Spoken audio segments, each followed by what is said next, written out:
Next question here is about Sam Harris.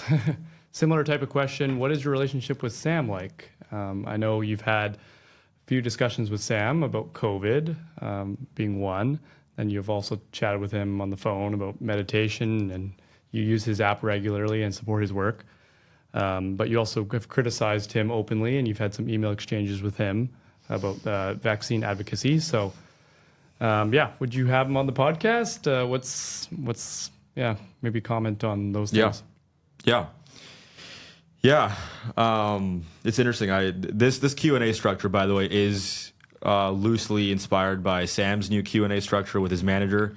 So just like he does the Q&As with his manager, I've got my manager here. It's a very similar format. And part of why I think it's important to talk about some of these relationships or loose connections with some of these people like Sam and Joe is that it elucidates some of the complex dynamics of how to navigate friendship, politics, personal connection, spiritual connection.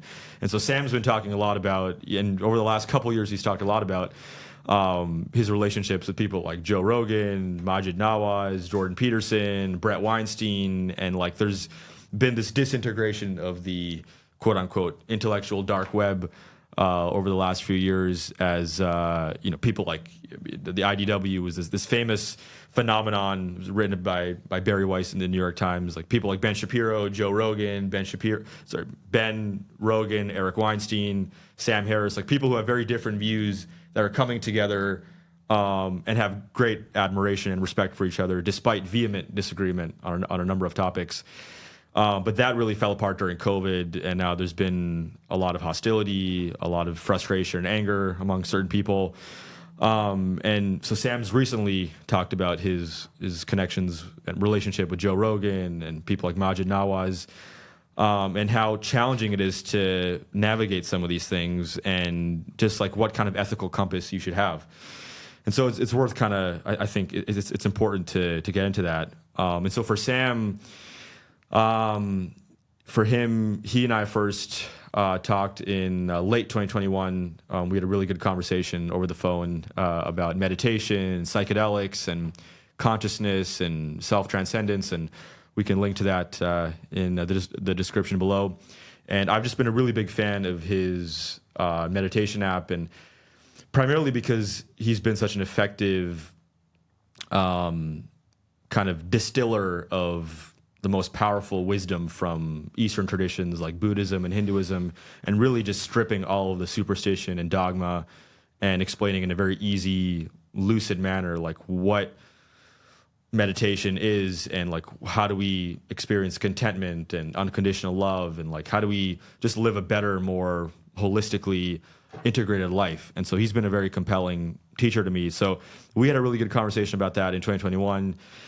And then in 2022, 2023, when vaccines came into the picture, vaccine mandates became a hot button conversation. Sam was talking about it, Brett Weinstein, Joe Rogan, and so all these tensions and kind of rivalries kind of started. And I watched Sam's coverage on COVID vaccines and just felt like he was being irresponsible in promoting the COVID vaccine for everyone. And he made some kind of brief exceptions for young boys, but his overall recommendation was people should rush and get it right away, and it makes sense for virtually everyone to do it. And I just felt like that for someone who's so scientific and objective, that was not in line with the scientific data and what was conversations I was having with Jay Bhattacharya and Tracy Beth Hogue and other epidemiologists, and it became very clear that the mRNA vaccines had a lot of side effects. And this one study showed a 1 in 800 serious adverse event rate. And so to me, just Sam was criticizing Joe for irresponsibly talking about vaccine side effects, which I think some of that criticism was unwarranted. And I think Sam was listening to some experts that really got COVID wrong, like Eric Topol and Dr. Christakis. And so I emailed Sam. I was like, hey, man, I think you're getting this wrong. And to his credit, he did take it very seriously.